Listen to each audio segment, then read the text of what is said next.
Ciao a tutti, continuando l'argomento, la componente autoefficacia della teoria sociocognitiva, parte 2.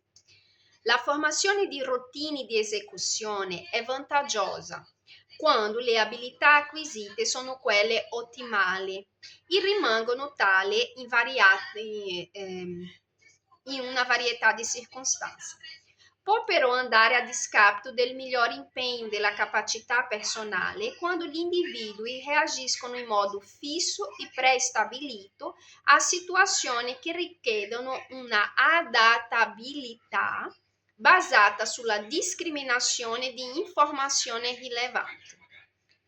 La formazione di routine di esecuzione è autolimitata anche quando le persone si accontentano di eseguire attività di basso livello, sulla base di dubbi circa la propria efficacia, senza più rivalutare le loro capacità nel migliorare la visione che hanno di sé. Quando il comportamento routinario manca ripetutamente di produrre i risultati attesi, il sistema di controllo cognitivo rientra in gioco. Per identificare la fonte del problema vengono monitorati sia il comportamento sia le circostanze ambientali mutevoli. Così vengono considerati e provati nuovi modi di comportamenti.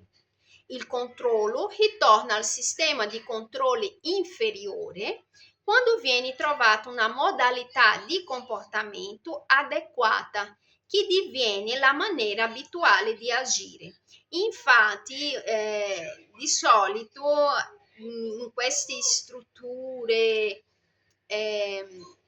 nelle strutture sociali e sociosanitaria, se osservati bene, loro lavorano molto sulla routine, perché la routine crea nel cervello sia alleggerisce l'ansia, perché ti creano delle certezze, allo stesso tempo ricade sul discorso di ripetere migliora l'abilità e poi diventa una abitudine.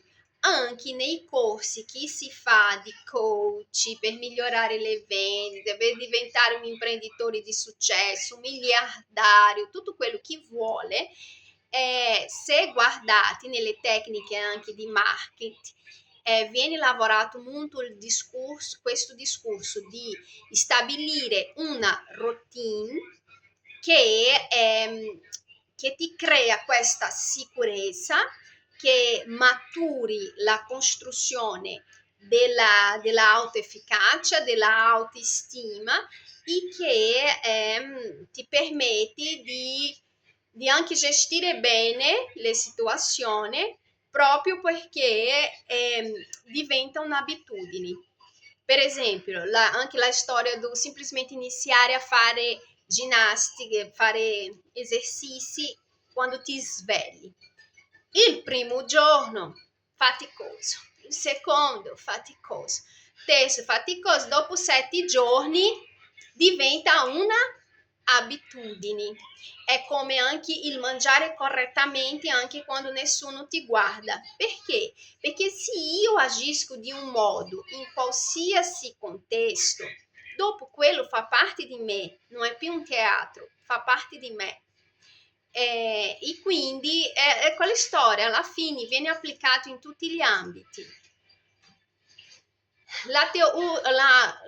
Su quel cervello umano si può moldare letteralmente.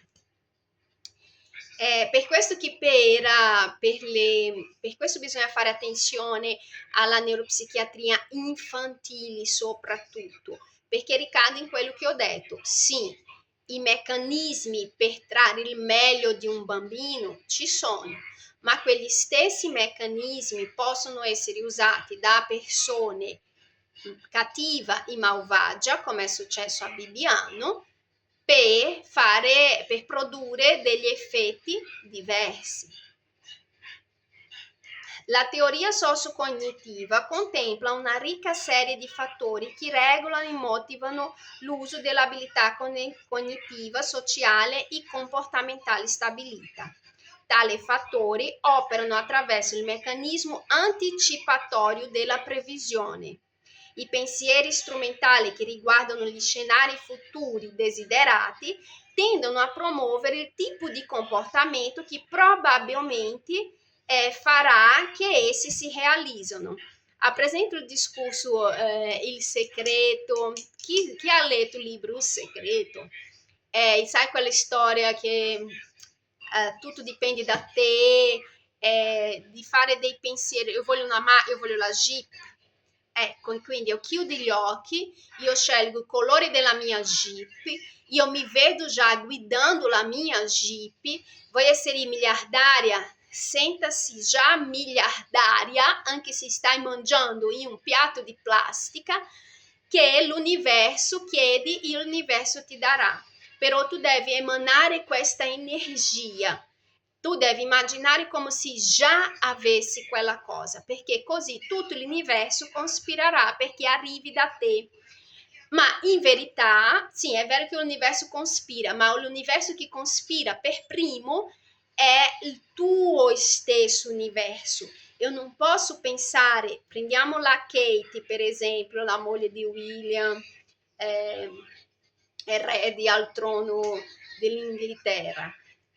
Lei non può pensare di essere una regina se si comporta come Madonna. Hai capito? E così via con tutto. Vuoi essere un medico? Non ti puoi comportare come un meccanico. E così via. L'adattamento all'uomo. Tale aspettativa di risultato possono assumere la forma di risultati estremi prodotti dal comportamento, risultati vicari conosciuti attraverso i costi e i benefici ottenuti da altre persone o reazione autovalutativa al proprio comportamento. Questi diversi tipi di risultati influenzano di concerto il corso dell'azione umana. La rappresentazione cognitiva degli obiettivi, gli standard interni fondati sul sistema di valore, creando autoincentivi e guida per l'azione ulteriore attraverso meccanismi di autoregolazione. E questo usano molto le multinazionali. È un gioco psicologico con i suoi dipendenti, il famoso discorso gioco di squadra, dai, giochiamo in squadra. Perché che loro hanno questa fissa di giocare in squadra? Perché se si rimane all'interno di una squadra, questo fattore della autoregolazione, dell'autoanalisi, del giudizio degli altri e la necessità di rimanere in un standard per essere accettato è più controllabile. E quindi ma fanno questo proprio a livello basico, la società è impostata così.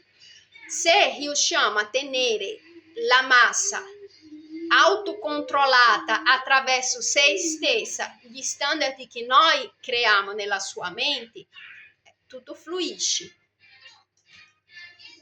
Il senso di autoefficacia ha un ruolo di cardinale importanza nella teoria sociocognitiva perché agisce sulle altre classi di determinanti, influenzando la scelta dell'attività e il livello della motivazione. Le convinzioni di efficacia personale danno un importante contributo all'acquisizione delle strutture di conoscenza su cui si fondano le abilità.